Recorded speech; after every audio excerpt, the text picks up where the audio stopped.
Assalamualaikum warahmatullahi wabarakatuh.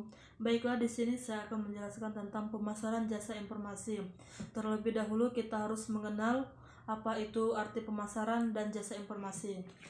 Baiklah, pemasaran adalah suatu kegiatan yang dilakukan oleh perpustakaan untuk menawarkan produk yang mereka punya dan bernilai tinggi bagi pengguna. Sedangkan jasa informasi adalah suatu kegiatan membantu pengguna untuk mengenal sumber informasi dalam menjawab atas pertanyaan-pertanyaan tersebut. Jadi jasa informasi ini terbagi menjadi dua. Yang pertama, jasa informasi berbayar dan jasa informasi non berbayar.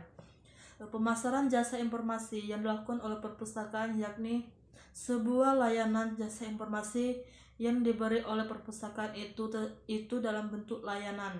Adapun layanan yang dilakukan oleh perpustakaan, yang pertama menyiapkan, mengkomunikasi, menyimpan dan menyebarluaskan suatu informasi tersebut sehingga para pemakai akan merasa lebih terpenuhi kebutuhannya atau keinginannya. Adapun tugas pokok perpustakaan dalam menyebar informasi.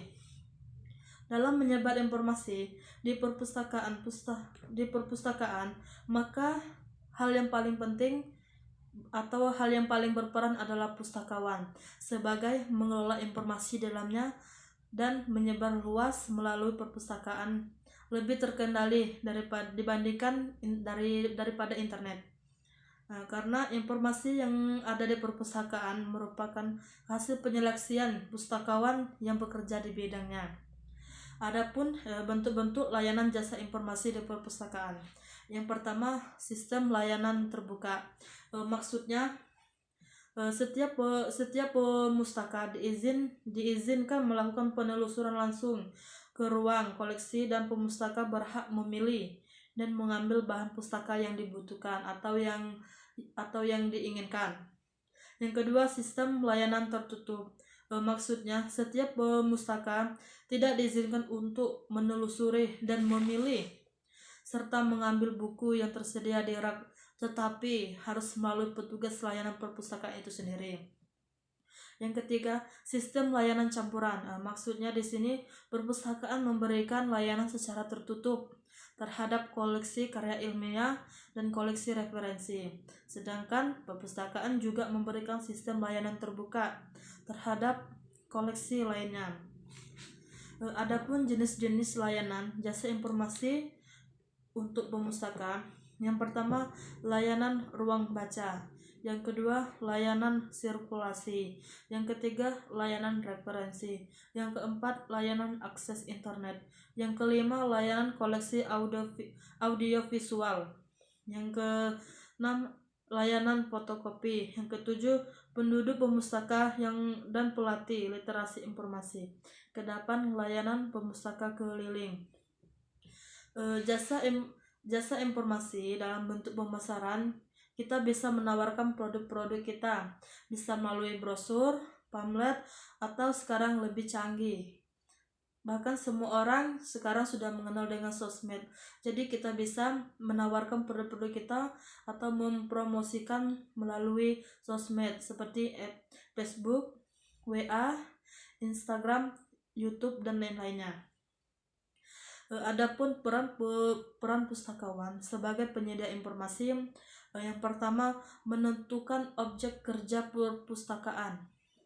Yang kedua merumuskan kebijakan perpustakaan. Yang ketiga merencanakan keseluruhan. Yang keempat mempersiapkan perkiraan dan dugaan objek pustakawan itu sendiri. Yang kelima merencanakan gedung serta mengatur tempat-tempatnya. Yang selanjutnya mengorganisasikan kegiatan perpustakaan lainnya. Yang selanjutnya pemilihan buku, klasifikasi, tugas referensi, dan yang terakhir temu kembali informasi. Adapun jasa informasi dan nilai ekonomi, ada 4 karakteristik yang sering dijumpai dalam jasa. Yang pertama, tidak berwujud. Artinya jasa bersifat abstrak dan tidak berwujud, berarti jasa tidak dapat dilihat, dirasakan, dicicip atau disentuh seperti yang dapat dirasakan suatu barang. Yang kedua, heterogenitas. Maksudnya di sini Jasa merupakan variabel non-standar yang sangat bervariasi. Artinya, karena jasa itu berupa suatu unjuk kerja, maka tidak ada hasil jasa yang sama walaupun dikerjakan oleh suatu orang. Hal ini dikarenakan oleh interaksi manusia, misalkan karyawan dan konsumen, dengan segala perbedaan harapan dan persepsi yang menyertai interaksi tersebut. Yang ketiga, tidak dapat dipisahkan. Maksudnya di sini, jasa umumnya dihasilkan dan dikonsumsikan pada saat yang bersamaan dengan partisipasi konsumen dalam proses tersebut. Berarti konsumen harus berada di tempat jasa yang dimintanya, sehingga konsumen melihat dan bahkan ikut ambil bagian dalam proses produk tersebut. Yang keempat, tidak tahan lama. Jasa tidak mungkin disimpan dan dipersediaan. Artinya, jasa tidak bisa disimpan, dijual kembali kepada orang lain, atau dikembalikan kepada konsumen atau produsen jasa di mana ia membeli jasa. Contohnya dari bisnis jasa dan perkembangan cukup pesat dalam misalkan bisnis jasa, konsultan keuangan perbankan, perdagangan, jasa, eceran, pemilihan dan perbaikan. Jadi, jasa yang diberikan oleh perpustakaan, terutama mengenai informasi yang ada di perpustakaan itu, dilaksanakan dengan cara menyimpan dan menyebarluaskan suatu informasi, sehingga para pemakai akan lebih terpenuhnya kebutuhannya. Itu saja penjelasan dari saya. Saya akhiri. Wassalamualaikum warahmatullahi wabarakatuh.